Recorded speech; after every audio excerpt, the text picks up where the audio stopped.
What is की framing? इस topic पे यूट्यूब पे ऑलरेडी बहुत सी वीडियोस हैं, बट द प्रॉब्लम इज कि इन सभी वीडियोस में जस्ट सेलेक्टेड एडिटिंग इफेक्ट्स ही क्रिएट करना सिखाए गए हैं। एंड अगर आप कोई न्यू इफेक्ट की फ्रेमिंग की हेल्प से क्रिएट करना चाहें तो it is not possible for you, आप ऐसा नहीं कर सकते। बट आज की इस वीडियो को कंप्लीट देखने के बाद आप की फ्रेमिंग की हेल्प से न्यू इफेक्ट्स खुद से क्रिएट करना सीख जाओगे, बिकॉज हम की फ्रेमिंग के सारे basic fundamentals and advance part में ये जानेंगे कि की फ्रेमिंग की हेल्प से किस किस प्रॉपर्टी को एडजस्ट करके इफेक्ट्स क्रिएट किए जा सकते हैं। एंड इस वीडियो की डिस्क्रिप्शन में टाइम स्टैम्प्स अवेलेबल हैं, सो आप डायरेक्टली इंटरेस्टेड पार्ट पे जंप करके जा सकते हैं। एंड इस वीडियो को क्रिएट करने में मुझे ऑलमोस्ट 10 डेज लगे, सो प्लीज सब्सक्राइब, लाइक और शेयर जरूर कीजिएगा। Hello everyone and welcome to Spotlight। Actually किसी वीडियो या इमेज की प्रॉपर्टीज यानी shape, size, position, colour and opacity में एक स्पेसिफिक टाइम से दूसरे टाइम तक पहुंचने के दौरान वैल्यूज में आने वाली चेंजेस को की फ्रेमिंग कहा जाता है। फॉर एग्जांपल, स्टिल लोगो के 1 सेकंड से 3 सेकंड के टाइम के दौरान पोजीशन वैल्यूज में आने वाली चेंजेस को की फ्रेमिंग कहा जाएगा।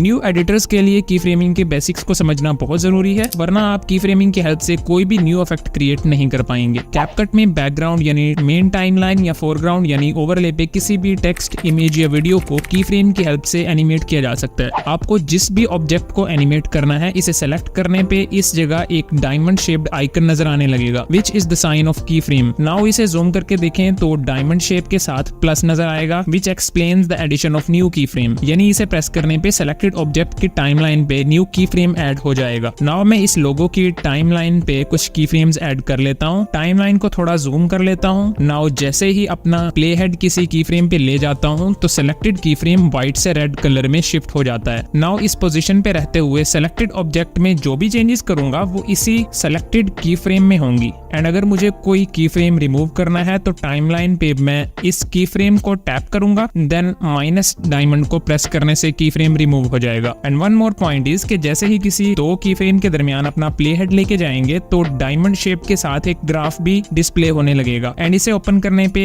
मल्टीपल एनिमेशन ग्राफ्स मिल जाएंगे जिन्हें डिफरेंट इफेक्ट्स में यूज किया जा सकता है। And one last point is कि अगर हम अपने ऑब्जेक्ट को सेलेक्ट करके की फ्रेम ऐड करें तो बाय डिफॉल्ट ये की फ्रेम फॉर पोजीशन होगा। यानी अगर किसी स्पेसिफिक प्रॉपर्टी यानी colour, music level, mask, opacity वगैरह को सिलेक्ट किए बगैर की फ्रेम ऐड किया जाए तो की फ्रेम पोजीशन या साइज को कंट्रोल करेगा। इस पार्ट में हम की फ्रेम्स को डिफरेंट प्रॉपर्टीज पे अप्लाई करना सीखेंगे।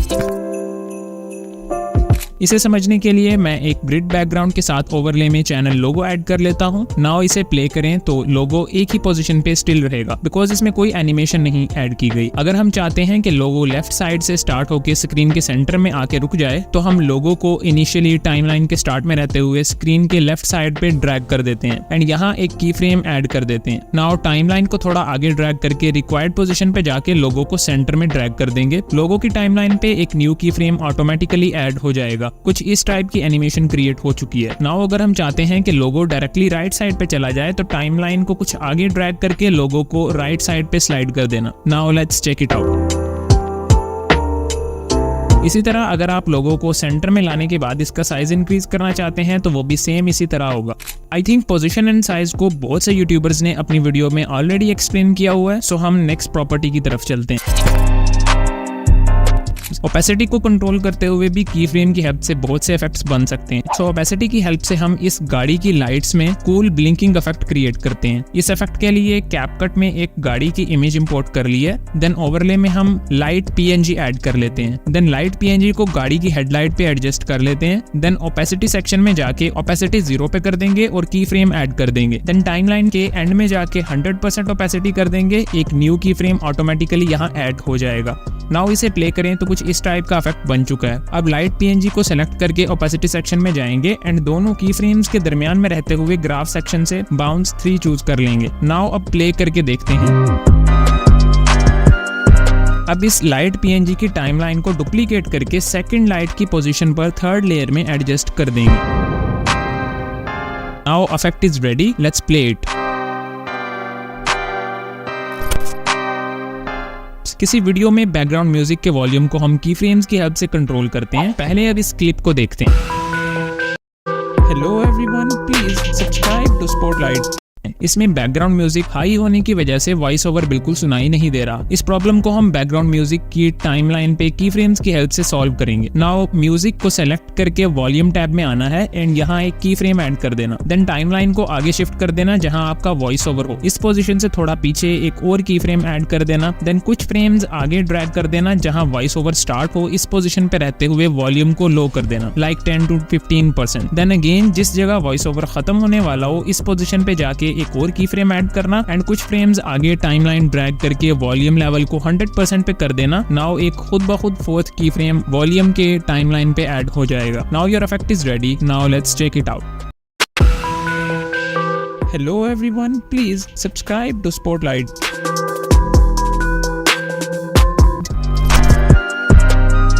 इस इफेक्ट की हेल्प से की फ्रेम्स को यूज करते हुए आप किसी वीडियो या इमेज के कलर को स्मूथली शिफ्ट कर सकते हैं। Now let's create. टाइमलाइन पे डिप्रेस पर्सन की वीडियो ऐड कर ली है। नाउ हम चाहते हैं कि जैसे ही ये पर्सन अपने सर पे हाथ रखे एंड डिप्रेशन एक्सप्रेस करे तो साथ ही वीडियो के कलर्स भी ब्लैक एंड व्हाइट हो जाएं। सो इसके लिए हमें टाइमलाइन के स्पेसिफिक टाइम पे जाके एडजस्ट सेटिंग में जाना है एंड यहाँ एक की फ्रेम ऐड कर देना। देन टाइमलाइन को थोड़ा आगे शिफ्ट करके सैचुरेशन को -50 पे सेट कर देना एंड इसे ज्यादा प्रोफेशनल लुक देने के लिए विग्नेटी इफेक्ट भी 30% ऐड कर देना। अगर इस इफेक्ट के साथ टेक्स्ट भी ऐड कर दें तो ये ज्यादा कूल लगेगा। Now your effect is ready. अब इसे प्ले करके देखते हैं।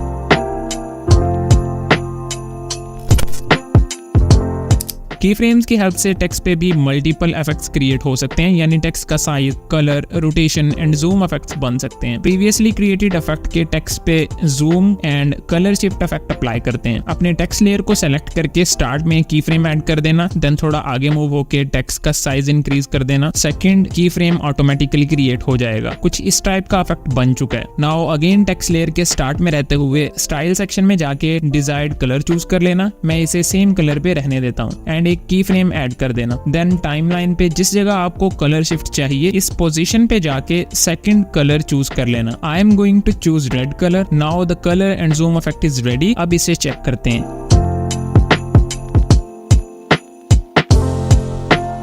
इस इफेक्ट के लिए टाइमलाइन पे वीडियो ऐड कर ली है। देन जिस पोजीशन पे जूम इन इफेक्ट क्रिएट करना हो प्ले हेड को इसी पोजीशन में ले जाना एंड टाइमलाइन को सेलेक्ट करके की फ्रेम्स ऐड कर देना। देन कुछ फ्रेम्स आगे जाके वीडियो को डबल फिंगर से थोड़ा जूम करके एडजस्ट कर देना। टाइमलाइन पे new key frame automatically add हो जाएगा। सेम इसी तरह जूम आउट इफेक्ट के लिए टाइमलाइन को थोड़ा आगे मूव करके एक न्यू की फ्रेम ऐड कर देना। देन कुछ फ्रेम्स आगे जाके दोबारा से वीडियो को डबल फिंगर से जूम आउट कर देना। Now the effect is ready. अब इसे प्ले करके देखते हैं।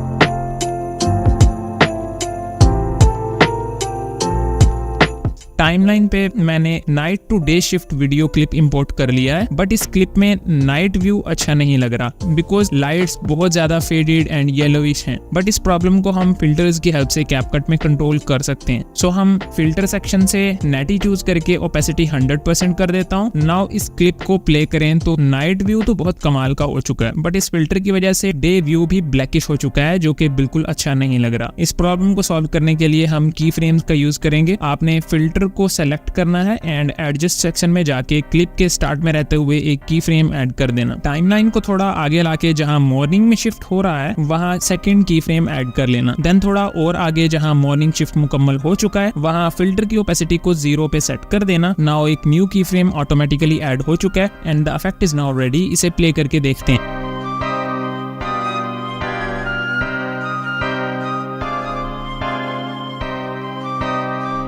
किसी इमेज या वीडियो के स्पेसिफिक पार्ट जिसे आप एक्सप्लेन कर रहे हो, इस एक्सप्लेनेशन के साथ साथ हाईलाइट भी करना चाहते हो तो ये इफेक्ट की फ्रेम्स एंड मास्किंग की हेल्प से इजीली क्रिएट हो सकता है। टाइमलाइन पे मैंने एक एक्सप्लेनेटरी इमेज जिसमें कुछ स्टेप्स दिए गए हैं इसे ऐड कर लिया है। फर्स्ट ऑफ ऑल अपनी इसी इमेज को डुप्लीकेट कर लेना। देन दोबारा से फर्स्ट क्लिप पे आ जाना एंड एडजस्ट के सेक्शन में जाके ब्राइटनेस, कंट्रास्ट एंड सैचुरेशन तीनों को 0 पे सेट कर देना। देन ओपेसिटी के सेक्शन में 50% ओपेसिटी को एडजस्ट कर देना। नाउ फर्स्ट क्लिप की सारी एडजस्टमेंट हो चुकी हैं। देन सेकंड क्लिप पे जाके इसे ओवरले में ले आना और फर्स्ट क्लिप के बिल्कुल नीचे एडजस्ट कर देना। अब इसी सेकंड क्लिप को सेलेक्ट करके मास्क सेक्शन में जाके रेक्टेंगल या सर्कल जो भी शेप आपको ज्यादा पसंद हो इसे सेलेक्ट कर लेना। नाउ इस मास्क को एक्सप्लेनेटरी पॉइंट्स के अकॉर्डिंगली एडजस्ट कर देना एंड की फ्रेम्स भी ऐड कर देना। देन टाइमलाइन को थोड़ा और आगे मूव करके अपनी ऑडियो एक्सप्लेनेशन के साथ साथ मास्क की पोजीशन भी चेंज करते जाना एंड की फ्रेम्स ऐड करते जाना एंड मैं इसे कंप्लीट कर लेता हूँ, आप इसे जस्ट देखते जाओ। Now finally the effect is ready. अब इसे प्ले करके देखते हैं।